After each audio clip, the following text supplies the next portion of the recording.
Oke, assalamualaikum warahmatullahi wabarakatuh. Waalaikumsalam warahmatullahi wabarakatuh. Kembali lagi bersama kami di Quest Review Podcast Bapak-bapak bahas One Piece. Oke Bang Jer, kali ini kita akan bahas mengenai chapter yang sungguh fenomenal, sungguh yang betul-betul sesuai dengan prediksi Bang JR kali ini. Tidak lain dan tidak bukan yaitu chapter 1139. Wah, banyak misteri-misteri dan hal-hal aneh dari Oda Sensei di sini nakama. Tapi sebelum itu kita disclaimer dulu bahwa semua yang dibahas oleh bapak-bapak Quest Review yang ada di meja kali ini berdasarkan teori liar dari kami para Quest Reviewer yang ada di meja. Jadi apabila nakama di luar sana memiliki pendapat yang berbeda, silakan drop your comment. Dan yang paling penting, apa itu Bang Jair? Don't forget to subscribe. Don't forget to subscribe. Kenapa? Karena replikanya replikanya Gripon ini masih udah lelah kayaknya. Mungkin nakama di luar sana perlu replika yang lebih keren lagi Bang. Karena udah keluar tuh pedang barunya Sam Rock. Itu kira Kerberus. Kerberus, wih. Nanti kita beli ya. Kalau studi kita udah kaya. Kita taruh di sini anjing kepala 3 di tengah sini. Iya, oke, langsung saja Bang Jer kita masuk ke chapter yang dimana covernya masih seperti biasa, yaitu terisi dengan si Oni, siapa Yamato dengan pengunjungan kuil Onina, dan yang paling penting Bang Jer di sini judul dari chapter tersebut adalah Pelahap Gunung. Pelahap Gunung, di mana awalnya Luffy dan teman-teman mencari siapa sih yang memegang kunci kebebasan milik Loki. Nah, Kenapa kok Loki ini begitu penting nakama? Kok bisa sampai Luffy dan teman-teman ingin mencari ini kunci? Apakah ada clue tersembunyi dari Oda Sensei? Apakah Loki ini akan menjadi juru kunci sesuai dengan yang dicari yaitu kunci atau gimana? Ini interesting ya. Iya. Oda tuh beranggapan membuat kita itu Loki itu seperti tokoh utama. Padahal emang dasar Luffy aja yang gabut. Gabut ya. Iya, kenapa saya bilang begitu nakama? Karena Luffy tahu yang berhasil menaklukkan Loki itu adalah Shanks, betul. Jadi sebelum dia bertarung melawan Shanks, dia ingin mengukur kekuatannya apakah dia bisa menghajar Loki atau tidak. Iya. Zoro pun begitu bukan? Iya, betul. Jadi dengan alasan sesimpel itu mereka, Luffy dan para krunya mencari kunci tersebut. Betul. Padahal Loki itu diwanti-wanti oleh orang-orang Elbaf. Iya. Dia sumber dari bencana. Iya, keren.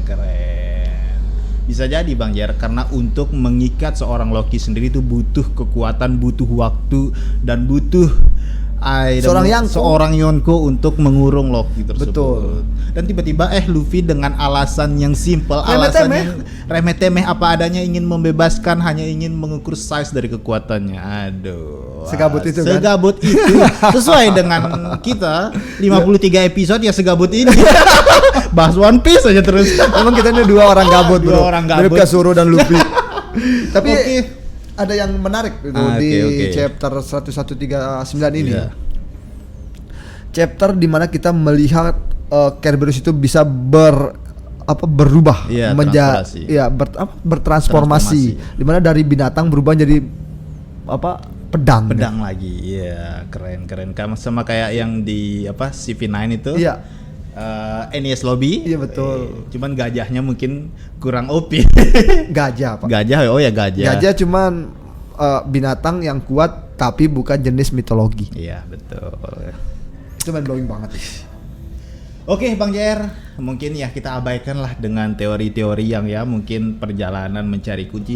Ini loh yang paling penting Bang JR. Ini loh sosok-sosok yang tiap podcast, tiap hari, setiap Bang JR selalu menemu shadow atau clue dari seorang dengan topi, dengan luka bakar, akhirnya terungkap di sini. Ini yang paling penting nih. Kok bisa Bang JR tahu kalau ini adalah Skuper Gaban. Interesting gitu kan. Entah kenapa saya tuh percaya di setiap pulau-pulau yang Luffy datangi, walaupun mereka tidak bertemu dengan kru Raja Bajak Laut, tapi dia pasti menemukan tapak tilas dari Raja Bajak Laut itu sendiri. Di Pulau Langit dia menemukan jejak tanda tangannya. Nah, ketika dia pertama kali masuk Greenland, dia bertemu dengan si dokter itu yang Labon itu. Dokternya kru Raja Bajak Laut. Dan bahkan ketika dia di Wano Kuni, dia menemukan tapak tilas seorang bapak Bapak siapa? Gabut. Bapak gabut. Oh iya, yang selalu Oden. Oden. Iya, Iya, kan? iya, betul. Kenapa saya bilang bapak-bapak gabut? Karena dia hobi menari, bro. Jadi bajak laut hanya numpang doang. Betul. Itu langsung jadi kepala divisi. Numpang melahirkan 2. Iya. Dan yang paling kerennya di sini entah apakah ini fetis aneh dari seorang Oda Sensei atau gimana, Bang Jer. Ternyata Scooper Gaban itu sudah lama di Elbaf. Betul. Dan dia itu memiliki keturunan dan memiliki seorang istri. Yang anehnya istrinya ini adalah Ripley yang Ya, betul. raksasa. Itu yang bertanya, saya tuh yang membuat saya tuh liar fantasinya. Gimana? Kok Kira-kira gimana cara bercintanya gitu. punya anak lagi?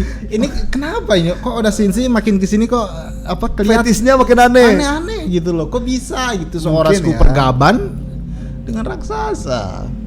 Oda Sensei itu mewujudkan satu mimpi para pria gitu. Apa itu, Bang Jer? Nggak enak disebut ya. Dari King of Brew. Tobrut gitu ya. Aduh, mungkin ini the real of Tobrut gitu kan. Iya. Kan selama ini kita menemukan sosok Tobrut itu ada di Nami. Nah. Tahu-tahu dipertunjukkan nih Tobrut itu kan. Dan itu diwujudkan dari salah satu krunya.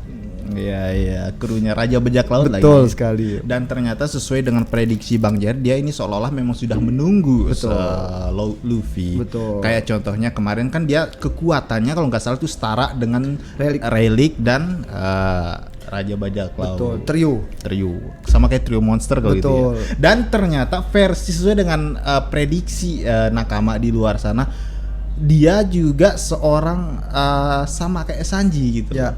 Seorang pecinta wanita. Oda Sensei tidak pernah jauh-jauh dari itu. Pak. Iya. Saya yakin keren. Oda Sensei juga fantasinya cukup liar gitu. Sampai dia membuat seorang mantan kru bajak laut itu bercinta dengan raksasa. Iya. Dan paling kerennya Bang Jer, ini nggak ada bedanya dengan kru yang ada di Luffy saat ini. Di situ Iya. ada Sanji, Zoro, dan dia. Begitu juga dengan kru Raja Bajak Laut. Di situ ada Roger, Betul. ada Rayleigh, dan Betul. ada Scooper Gaban yang Betul. juga pecinta wanita. Cuman Betul. dia bukan seorang koki saja. Betul. Sang pelahap gunung. Sang Pelahap Gunung, sesuai dengan judul covernya, Iya. Sang Pelahap Gunung. Betul. Di komik pernah diceritakan kalau dia sempat melawan siapa itu sampai gunungnya terbelah. Betul. Ketika itu dia tuh dikeroyok oleh Merin. Oh, Merin ya. Ya, Oh, ketika dia mencoba menyelamatkan Goldie Roger yang sedang sakit. Senang sakit cari dokter itu ya, Iya. obat. Wis, keren. Tapi ada yang menarik ya, kalau Scooper Gaban ini dia kan sang pelahap gunung. Kalau Monkey the Gap itu sang penghancur gunung. Kekuatan tinjunya. Kekuatan tinjunya. Betul. Wis, keren. Nah, yang jadi pertanyaan di sini Bang Jer, kenapa harus seorang Scooper Gaban yang memegang kuncinya? Dan kenapa di endingnya kalau kau menginginkan kunci ini, silakan kau rebut. Ada yang menarik ya dari karakter Scooper Gaban ini. Iya. Dandannya Wis. ya kan yang kayak kakek kura-kura. Oh iya. Kakek kura-kura kan Namikaze apa Kamikaze? Kamikaze itu kakek kura-kura tuh dia udah mesum dengan baju pantainya, tua dengan jenggot dan Jenggotnya. bulunya yang tipis itu, persis banget udah. Kayak yang di Dragon Ball itu ya. Tapi dia kuat, bro. Iya. Dan bahkan di dalam Dragon Ball itu sendiri, seperti yang kita tahu, Oda Sensei itu sangat ngefans banget sama Akira Iya, Toriyama. betul. Dan saya yakin karakter dari itu sih, namanya siapa? Scooper Gaban. Scooper Gaban itu pasti diambil dari itu, Iya. Kamikaze itu.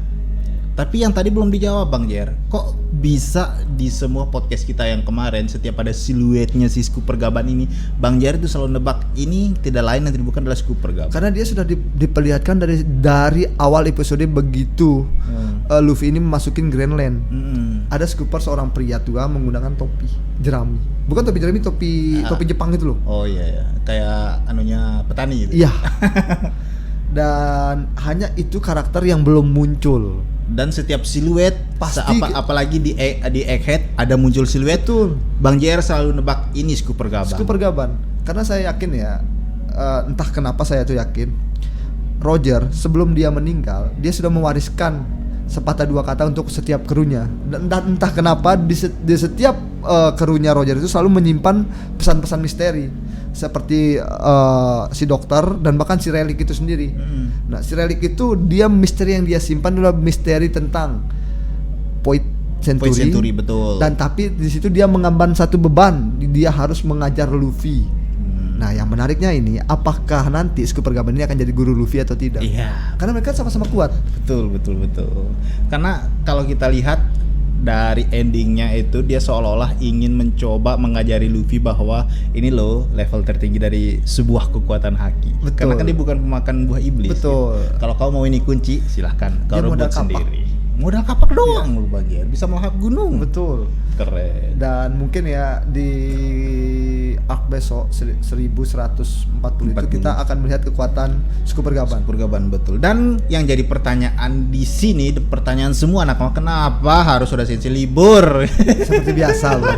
Dia gabut kan. Aduh, apakah bingung dengan storytelling dari seorang Super Gaban atau kemampuan atau gimana? Maksudnya ya kenapa harus di epic moment ini loh? Pada saat Luffy mau bertarung dengan Betul. Super Gaban, diliburkan lagi. Itu Aduh. apa namanya, kayak sesuatu lu udah mau keluar tapi tahan dulu gitu. Jadi Oda Sensei itu tipikal orang yang suka membuat fans-fansnya untuk berpikir liar seperti kita ini. Udah lu semua berteori dah, kira-kira itu bagaimana nanti ending pertarungannya, apakah Luffy berhasil mendapatkan kunci atau tidak. Pasti kan kalau kebanyakan di komik-komik itu dibuat pemeran utama pasti akan berhasil mendapatkan segala sesuatunya walaupun tertati-tati. Entah kenapa saya yakin kunci itu tidak berhasil didapatkan oleh Luffy. Kenapa? Inilah cara Oda mematahkan teorinya orang. Oh iya ya. Karena Super Gaban itu levelnya sama kuat dengan Relic. Tidak ada satupun tampilan di dalam serial One Piece itu ditunjukkan bahwa Luffy berhasil menghajar Relic. Dia hanya diajar yang sebentar doang, 2 tahun. Iya. Hanya belajar haki doang. Apalagi dengan Super Gaban ini. Yes. Ya. Berarti menurut kesimpulan Bang Jer ini bahwa Luffy gagal nih dapatkan Dia akan kunci. gagal. Lalu bagaimana dia membebaskan Loki? Sepertinya Loki tidak akan terbebas. Bisa jadi Loki meninggal. Iya. Kenapa? Kan tertusuk dia, Pak, berdarah. Oh iya. Bisa jadi. Tapi apakah ini akan sesuai dengan alur dari prediksi nakama di luar sana, akan berhasil mendapatkan kunci dan berhasil membebaskan Loki jadi kru atau gimana? Saya yakin tidak. Kenapa? Inilah cara Oda mematahkan teori. Asik. Mungkin itu alasannya dia libur kali ya. Gimana ya biar asik ya dia. Iya. Ya udah kita buat Luffy kalah aja. Iya, keren. Walaupun dia berhasil itu, entah itu melalui beberapa kali percobaan pertarungan. Seperti ketika dia belajar bagaimana cara mengalahkan Kaido waktu dia di penjara belajar haki. Betul. Haki Ryo. Iya. Bagaimana haki menghancurkan dari dalam. Betul. Keren. Oke Bang JR, kesimpulan yang kita dapat malam ini dari Oda yang setengah-setengah hati ngasih kita komik ini gimana? Selamat berlibur Sensei. Happy holiday Oda Sensei. Kita juga bakalan libur nih ya, bentar lagi masuk bulan Ramadan juga. Betul. Biasa kesibukan bapak-bapak lah. Tapi kita tetap tidak lupa selalu menonton komik One Piece terbaru. Betul. Oke. Gimana Bang JR, ada yang ingin disampaikan? Jangan lupa subscribe. Jangan lupa subscribe biar ada kontribusi. Karena udah masuk lebaran, udah masuk puasa, ini masih gini-gini aja, nggak ada perubahan. Nggak ada perubahan ini. Oke, see you brother. next episode. Yuhu. Ciao.